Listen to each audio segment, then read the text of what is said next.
आज नीमच मंडी में किसान भाई लहसुन लेकर के आए हैं और इन्होंने हाथों में तख्तियां लेकर के, बैनर लेकर के इस देश को आगे बढ़ाने के लिए एक देश एक चुनाव की मांग की है।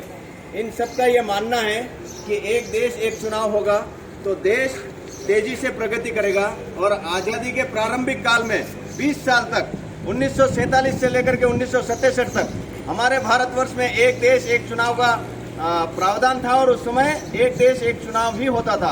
लेकिन बीच में ना मालूम क्या क्या गड़बड़ियां हुई जिसके कारण अलग अलग राज्यों में अलग अलग चुनाव होने लगे हैं, जिससे आम जनता पर भार बढ़ता जा रहा है, किसानों पर भार बढ़ता जा रहा है।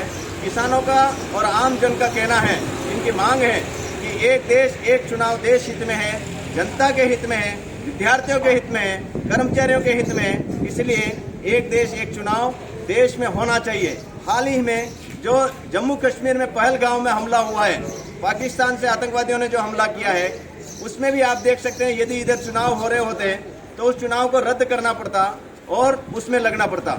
इसलिए देश का समय बर्बाद नहीं हो, पैसा बर्बाद नहीं हो, देश दुनिया की महाशक्ति बने, विश्व गुरु बने, तेजी से आगे बढ़े, उसके लिए एक देश एक चुनाव आवश्यक है। किसानों ने हाथ में तख्तियां लेकर के मंडी में, लहसुन मंडी में, जो देश की बहुत बड़ी मंडी है नीमच की, यहाँ पर राजस्थान से, मध्य प्रदेश से और अन्य राज्यों से भी किसान यहाँ पर आते हैं।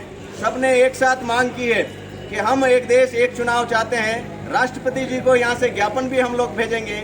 माननीय प्रधानमंत्री जी ने जो अभियान चलाया है एक देश एक चुनाव होना चाहिए, जो देश हित में है, देश के प्रारंभिक काल में भी 20 साल तक ये हुआ था।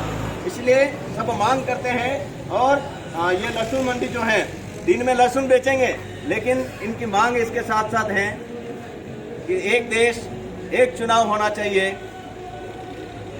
हम समर्थन करते हैं एक देश एक चुनाव, हम समर्थन करते हैं एक देश एक चुनाव, हम समर्थन करते हैं एक देश एक चुनाव। भारत माता की, भगवान बलराम की, वंदे।